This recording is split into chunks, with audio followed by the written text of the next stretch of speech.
Hello everyone. हम IPC का chapter number 21 यानी कि डिफेमेशन स्टार्ट कर रहे हैं। तो जल्दी से हम इसे स्टार्ट कर देते हैं, ऑफेंसेस ऑफ डिफेमेशन। तो हम इसका चैप्टर नंबर 21 ऐसे याद रख सकते हैं कि since when we were 21 we were so naive that normally हमारी कॉन्वर्सेशन में किसी को डिफेम करने के कॉन्टेक्स्ट रहता था, एक ऐसा कॉन्टेक्स्ट रहता था कि हम किसी को डिफेम कर सकें। तो इसके सेक्शंस हम जल्दी से देख लेते हैं। इसमें सेक्शन आता है 499, 499, 500, 501 एंड 502। सी इसका जो सेक्शन 499 है ये काफ़ी बड़ा है, तो इसको मैं एक्सटेंड करके बताऊंगी। बट इसमें जो बेसिक नॉलेज आपको समझनी है वो ये है कि ये ऑफेंस जो है कंपाउंडेबल है, जो सेक्शन 320 ऑफ सीआरपीसी में है। ये बेलेबल है, यानी कि अगर आप किसी को डिफेम करेंगे तो अगर आप बेल अमाउंट भरेंगे या जो भी होगा, जो भी रिक्विजिट्स होंगे कोर्ट के, आपको बेल मिल जाएगी। ठीक है, बेल इज़ अ राइट, तो आपकी राइट है कि आपको बेल मिल जाएगी। देन ये नॉन कॉग्निजेबल ऑफेंस है। ठीक है, non cognizable, no warrant, no arrest. इसको ऐसे याद रखते हैं कि अगर नॉन कॉग्निजेबल है और आपके पास अगर वारंट नहीं है तो आपका अरेस्ट भी नहीं होगा। Everything will be no no no, तीनों चीज़ें नो नो नो में चलेंगी। ओके, सो सेक्शन 499 है, इसको नॉर्मली ऐसे याद कर सकते हैं because it's very common section. Okay, it's very common. So फिर इसके बाद आता है सेक्शन 500। सेक्शन 500 में जो है पनिशमेंट दी गई है डिफेमेशन की। हम जो 499 है उसको आगे समझेंगे।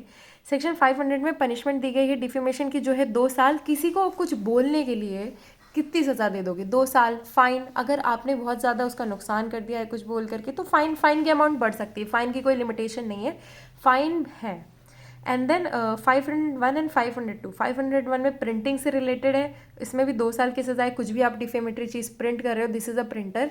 एंड 502 में रिलेटेड है कि अगर आप उस चीज़ को, प्रिंटेड चीज़ को सेल कर रहे हो, उसका कोई सेल कर रहे हो, इसकी भी सज़ा है 2 साल। बट इन दोनों में क्या है? सिंपल इम्प्रिजनमेंट है।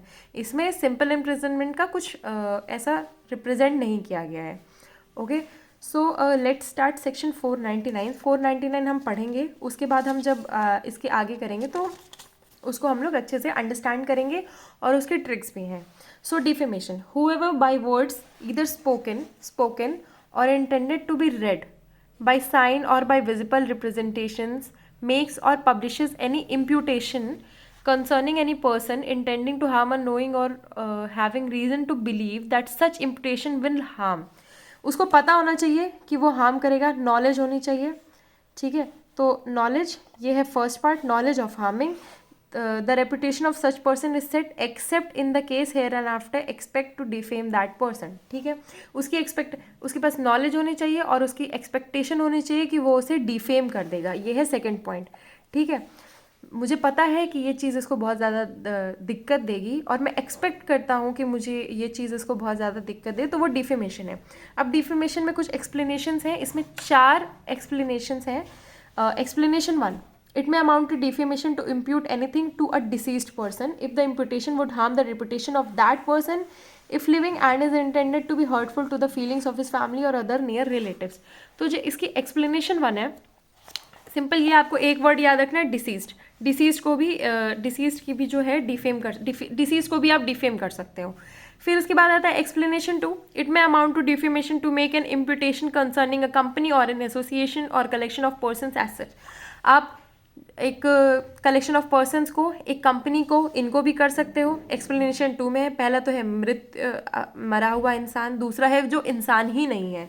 देन थर्ड है आयरॉनिकली जो कमेंट्स होती हैं उससे भी आप डिफेम कर सकते हो। आप ये नहीं बोल सकते अरे ये तो मैं इस मतलब से बोला था।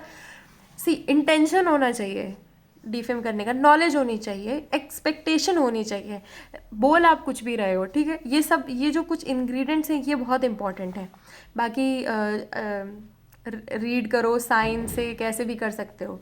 फिर उसके बाद एक्सप्लेनेशन 4 है, no imputation is said to harm a person's reputation unless that imputation directly, indirectly, in the estimation of others lowers the moral or intellectual character of that person or lowers the character of that person in respect of his caste or of his calling or lowers the credit of that person or causes it to be believed that the body of that person is in a loathsome state or in a state generally considered as disgraceful। किसी को नीचा दिखाना, simple है, किसी को नीचा दिखाना ही एक तरह से डिफेमेशन होता है। उसकी कम्युनिटी में 4 लोगों के सामने किसी की बेइज्जती करना डिफेमेशन होता है, until unless it's among three among people, वो डिफेमेशन नहीं है। पर्सनली आप किसी को डिफेम नहीं कर सकते। Defamation it's a public concept. Okay, see अब इसमें एक्सेप्शंस आ जाते हैं डिफेमेशन के, बिकॉज एक्सेप्शंस बहुत ज़्यादा ज़रूरी हैं। तो इसको मैंने 3 पार्ट्स में डिवाइड किया है। सबसे पहला है ट्रुथ, सेकंड है पब्लिकेशन, ट्रुथ है, सेकंड है पब्लिकेशन, और जो थर्ड है वो है ऑथराइज स्टेटमेंट्स। ठीक है, ऑथराइज लोग अगर कुछ बोलेंगे तो वो डिफेमेशन नहीं होगा। सच बोलना डिफेमेशन नहीं है, पब्लिकेशन डिफेमेशन नहीं है। ठीक है, तो ये ऑर्डर वाइज ही है, एक तरह से सीक्वेंस वाइज है।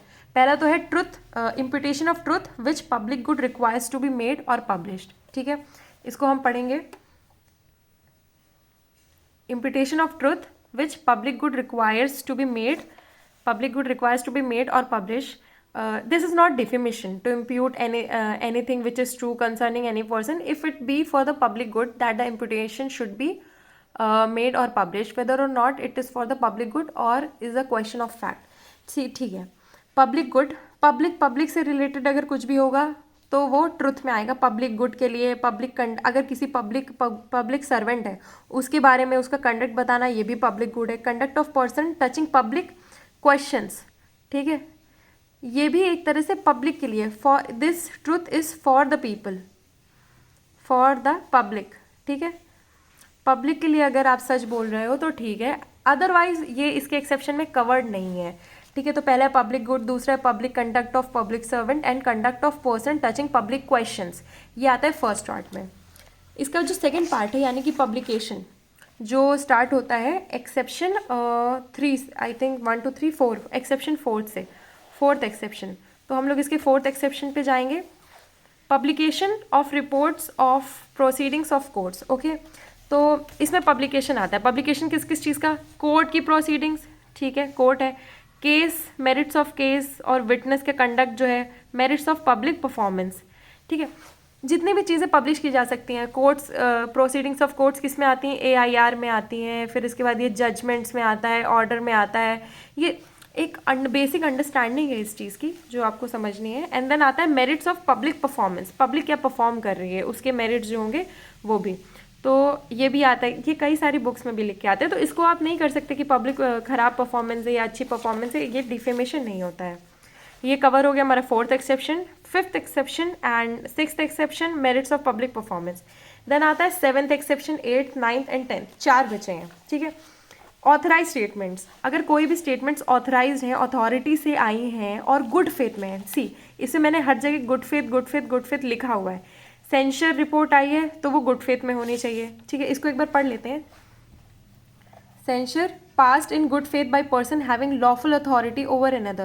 It is not defamation if a person having over another any authority, either conferred by law or arising out of law, contract made with that other to pass in good faith any censure on the conduct of the other in the matters to which such censure किस में? conduct में। ठीक है, फिर इसके बाद आता है censure किस में? censure on conduct।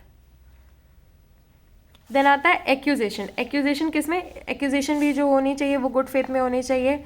It is not defamation to prefer in good faith an accusation against any person to any of those who have lawful authority over that person with respect to the subject matter of the accusation.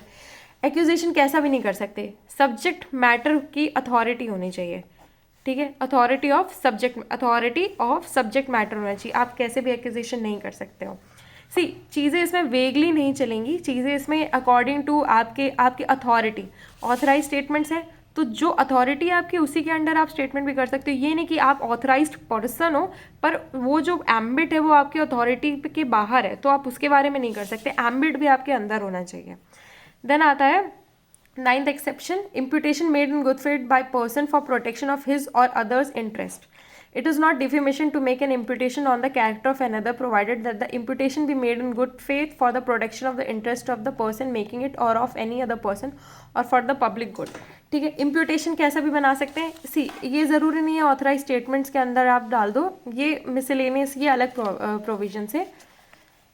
ये इसको हम fourth point बना लेते हैं जो है imputation in good faith and caution in good faith।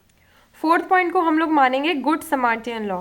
ठीक है, इम्पुटेशन इन गुड फेथ, किसी को आगाह करना, किसी को कुछ बताना, वो गुड फेथ में होना चाहिए। और कॉशन, किसी को आगाह करना, किसी को कॉशन करना, कॉशियस करना, वो भी गुड फेथ में होना चाहिए। ये दोनों ऐसी चीज़ें हैं। तो 4 पॉइंट जो है हमें याद रखने हैं वो है, पहला है ट्रुथ, सच बोलना है पब्लिक के लिए। पब्लिकेशन जो इंपॉर्टेंट चीज़ें हैं जिनका पब्लिश होना फॉर नेशंस गुड ज़रूरी है, फॉर नेशन, ठीक है, तो उसका पब्लिकेशन होगा। देन थर्ड पॉइंट है ऑथराइज स्टेटमेंट्स। अब जो ऑथराइज्ड है उसके स्टेटमेंट्स को आप वो नहीं कर सकते कि हाँ उन्होंने डिफेमेशन किया है। Then good samaritan law. Good samaritan is something like कि किसी को बताना, किसी को समझाना, किसी को कुछ भी करना, इम्पुटेशन करना या कॉशियस करना, ये डिफेमेशन के अंडर नहीं आएगा, ठीक है। ये हमारे हो गए 10 एक्सेप्शन।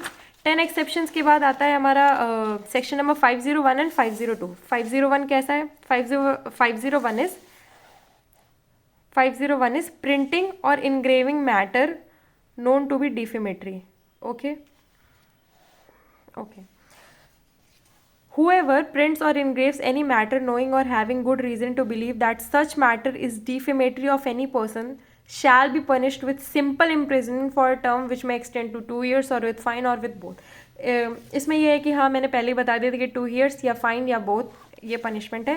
प्रिंट करना, printing is very very much normal. Defamation आपको पता है, डिफेमेशन आपको पता ही चल गया है क्या है, प्रिंटिंग आपको पता ही क्या है, इनग्रेविंग भी आपको पता है, ठीक है। अब इसमें क्लासिफिकेशन ऑफ ऑफेंस दिया गया है, para 1, para 2। Punishment simple imprisonment for 2 years और फाइन और both, non cognizable, bailable, tribal by court of session, compoundable by the person. Then para 2 is punishment, simple imprisonment for 2 years or fine or both, non-cognizable, bailable, triable by magistrate of the first class and non-compoundable. This is non-compoundable and this is compoundable by the person defamed. Then आता है 502. 502 आता है जो हमने इसमें ऐसे पढ़ा था, सेल को ऐसे ऐसे बना देते हैं बिकॉज सेल हमेशा ऐसे आती है ना, बम्पर सेल, ओके।